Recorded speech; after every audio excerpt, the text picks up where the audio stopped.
Good evening, everyone.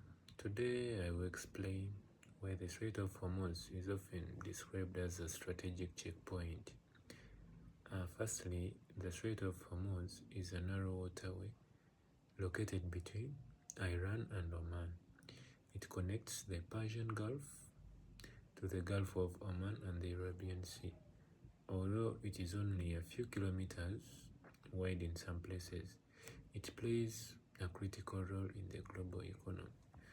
The main reason it is called a strategic choke point is that a large percentage of the world's oil and natural gas exports pass through this narrow passage every day. Major oil producing countries such as Saudi Arabia, Iraq, Kuwait, Qatar, the United Arab Emirates, and Iran rely on this route to transport energy resources to international markets in Asia, Europe, and other regions. Because so much global energy trade depends on this single route, any disruption can have serious consequences. For example, military conflicts, political tensions, piracy, and attacks on oil tankers could slow or completely block shipping through the strait. If this happens, global oil supplies could decrease, leading to higher fuel prices, as it is a case today, increased transportation costs, and economic instability around the world.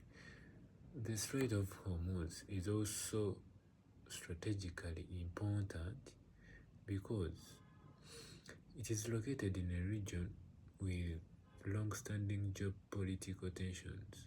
Countries in the region, as well as major world powers such as the USA, closely monitor developments there.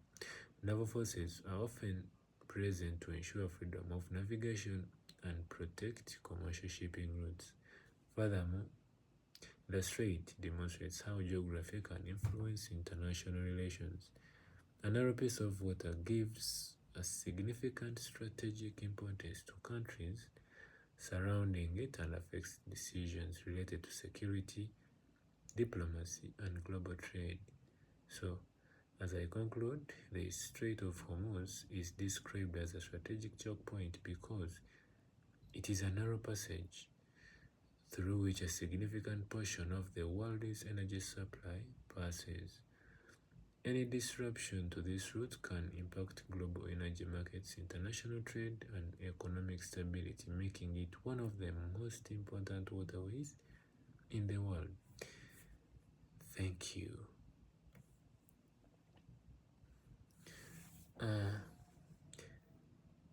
On top of that, I'm going to talk about the World Economic Forum in the Davos on climate change. Good evening, everyone. It is a privilege to address this gathering at the World Economic Forum in Davos. Today, I would like to speak about one of the defining challenges of our generations, which is climate change. Climate change is no longer a distant threat or a problem for future generations. It is happening now across the globe. We are witnessing rising temperatures, prolonged droughts, devastating floods, stronger storms, and increasing wildfires. These events are affecting economies, ecosystems, and human lives on the unprecedented scale. The scientific evidence is clear. Human activities, particularly the burning of fossil fuels, deforestation, and unsustainable industrial practices, have significantly increased greenhouse gas emissions.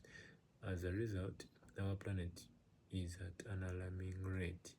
However, climate change is not only an environmental issue, it is also an economic, social, and a security issue.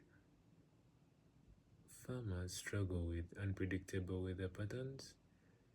Businesses face supply chain disruptions caused by extreme weather events, Governments spend billions responding to disasters and rebuilding damaged infrastructure. Vulnerable communities suffer the greatest consequences despite contributing the least to global emissions.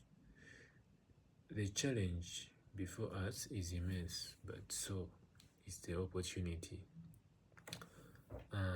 The transition to a sustainable and low carbon economy presents one of the greatest opportunities for innovation and economic growth in human history. Investments in renewable energy, green technologies, sustainable agriculture, and climate resilient infrastructure can create millions of jobs while reducing environmental harm. Around the world, we are already seeing progress. Solar and wind energy are becoming more affordable and accessible. Electric vehicles are transforming transportation. Advances in artificial intelligence and data analytics are helping industries improve efficiency and reduce waste.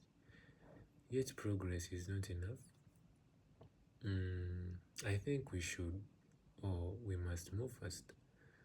Governments must strengthen climate policies and honor international commitments.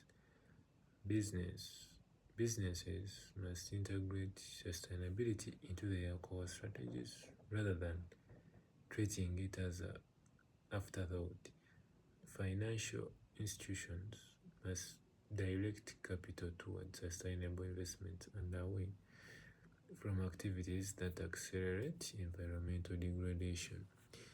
At the same time, we must ensure that the transition is fair and inclusive.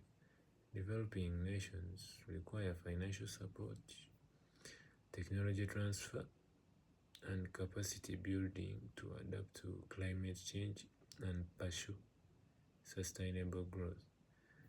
Climate justice must remain at the same center of our global response.